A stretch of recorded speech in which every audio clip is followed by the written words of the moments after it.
aufs Spiel zu setzen, weil er überzeugt wird, dass wir ein Recht darauf haben, die Wahrheit zu wissen. Julian Assange hat Wikileaks gegründet, aus genau diesem Grund.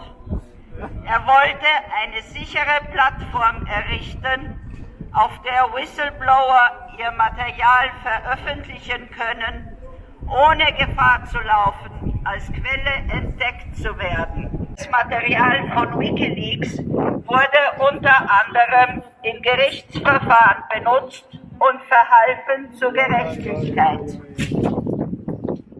Wir brauchen Wikileaks, um Korruption in Regierungen und Konzerne aufzudecken. Es ist in unser aller Interesse. Wir wollen die Freiheit für Julian Assange. Seine Verfolgung ist eine Gefahr für alle Journalisten und danach für uns alle. Wenn wir nicht über Verbrechen informiert werden und wenn die Journalisten verstummen, haben wir unsere Demokratie und unsere Freiheit verloren. US, UK, hands off Assange. There's only one decision, no extradition. There's only one decision, no extradition. US, UK, hands off Assange.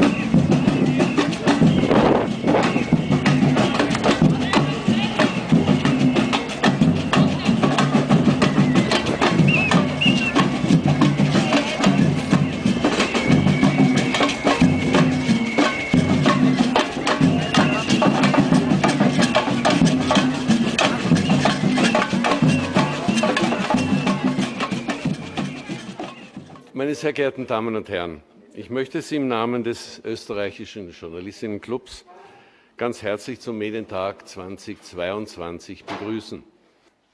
Und jetzt möchte ich Frau Stella Moris, die Verlobte von Julian Assange und heute hier quasi unser Staats- und Stargast, begrüßen. Dear Stella, I would like to extend a very warm welcome to you. We can only guess how much you have suffered and worried for your fiancé, Julian, in the past years and months. It's so wonderful that you are here today. And as you probably all of you know in this room, the Austrian Journalists Club has been supporting persecuted journalists since a long time, especially for Julian Assange.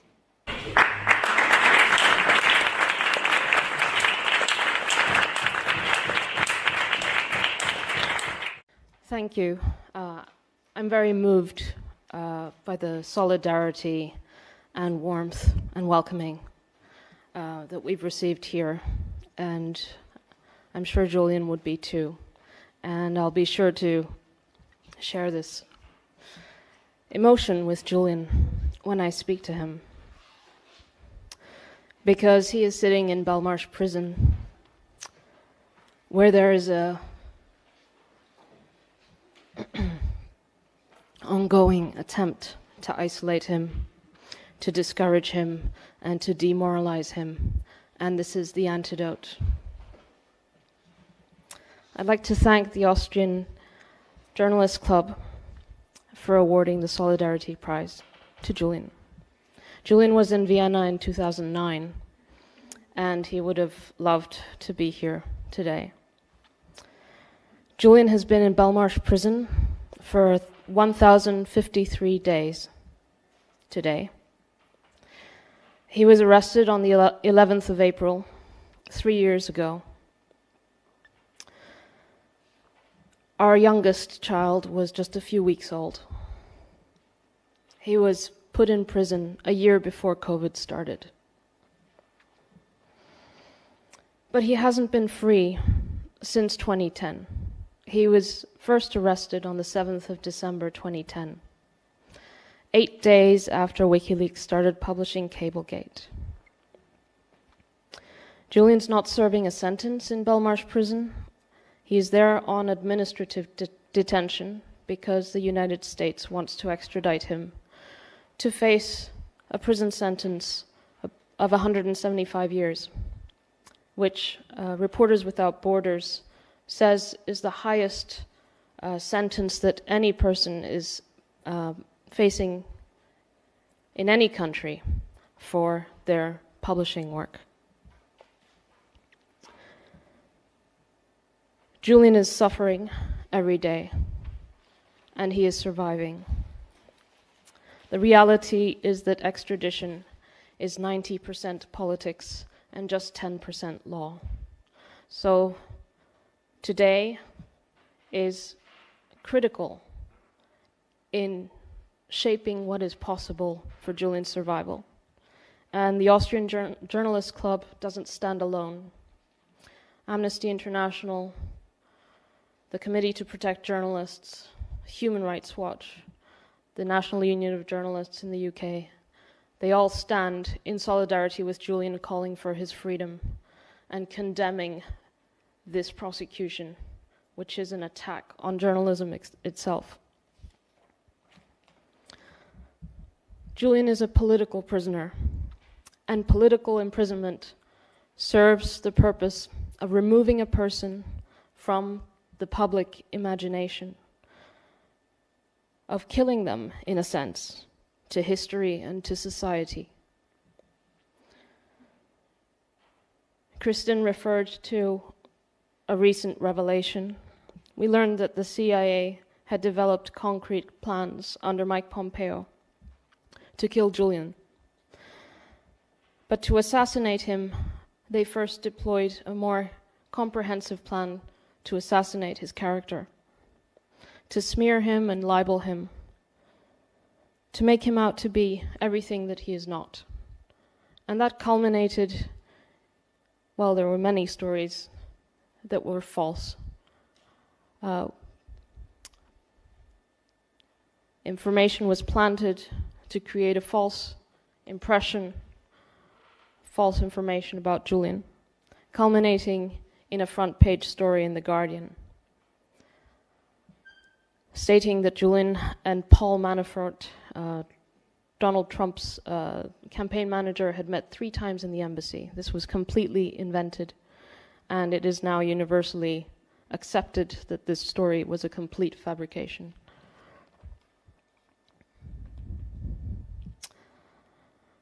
The Solidarity Prize reminds those responsible for Julian's imprisonment that this prosecution is an affront to journalists everywhere, and that there is no press freedom in the West as long as Julian is in prison. Because Julian is also a prisoner of conscience. Publishing the truth is an act of conscience, especially when you're under threat and intimidation. There are plenty of subsidies, some of which have been spoken about today, for those who are willing to bend the truth or to publish half-truths, including incentives from the weapons industry. The cost of telling the truth has increased dramatically, exponentially, since Julian's imprisonment and persecution.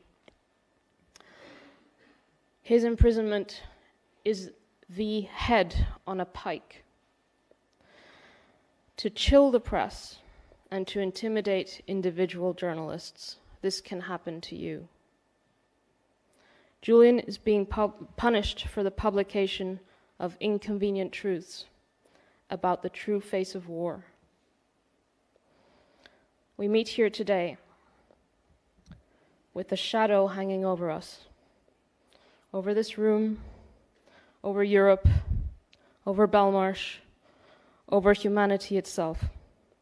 And we stand on the edge of a precipice.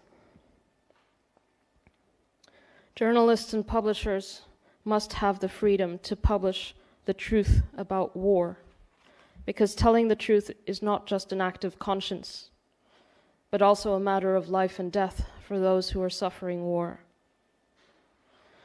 And yet, telling the truth has become a crime. And the publisher who has done the most to counter the manipulation of information during wars, during the Iraq and Afghan wars, by publishing the concealed civilian death toll, by exposing war crimes such as collateral murder and the subsequent cover-up, is in a high security prison because he received that information from a journalistic source and he put it where it belonged, in the public, in the knowledge of the public and the conscience of the public.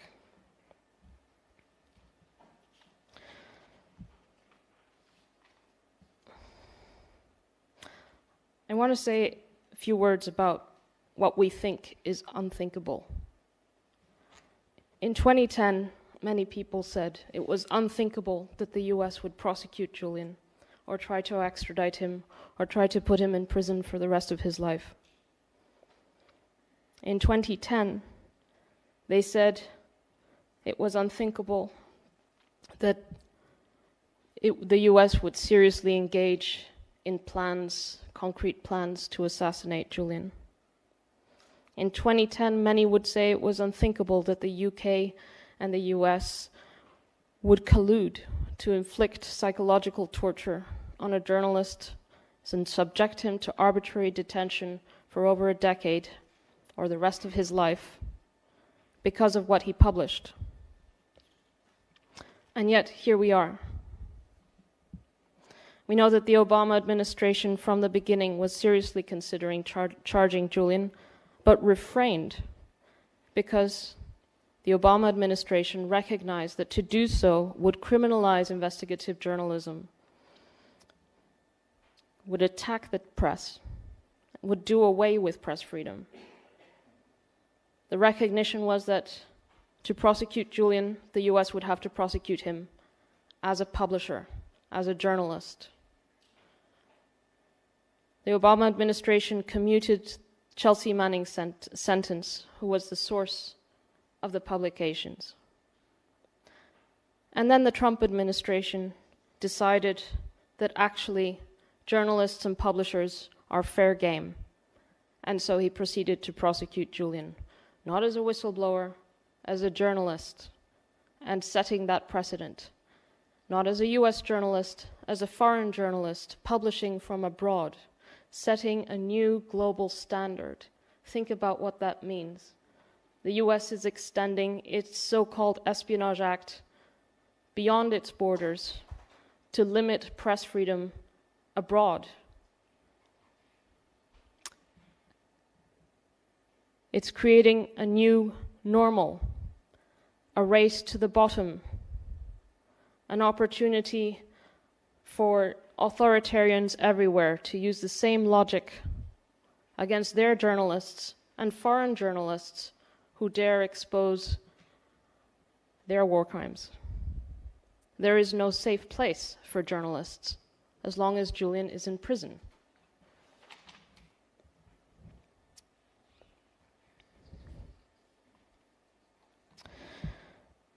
In 2010, many said that the possibility of Julian being assassinated by the United States was some kind of paranoid fantasy, but not for Mike Pompeo. For Mike Pompeo, this was a high priority. The assassination of Julian was discussed at the highest levels of the Trump administration. And not just Julian. Other unnamed WikiLeaks associates in Europe, in European countries, were also being considered for assassination, according to an investigative report published in September. That report had over 30 sources from the National Security Council of the United States, both named and unnamed, from the CIA and from the White House, the Trump White House. And when it was published, Mike Pompeo confirmed the story by calling for the sources to be prosecuted.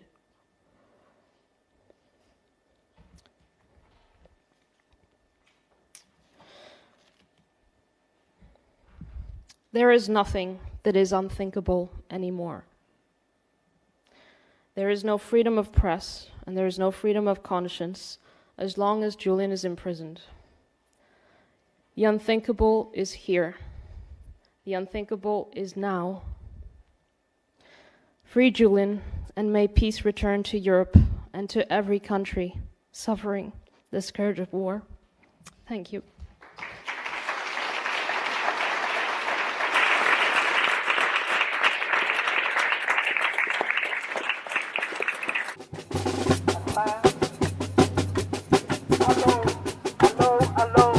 Hello, Assange. Hello.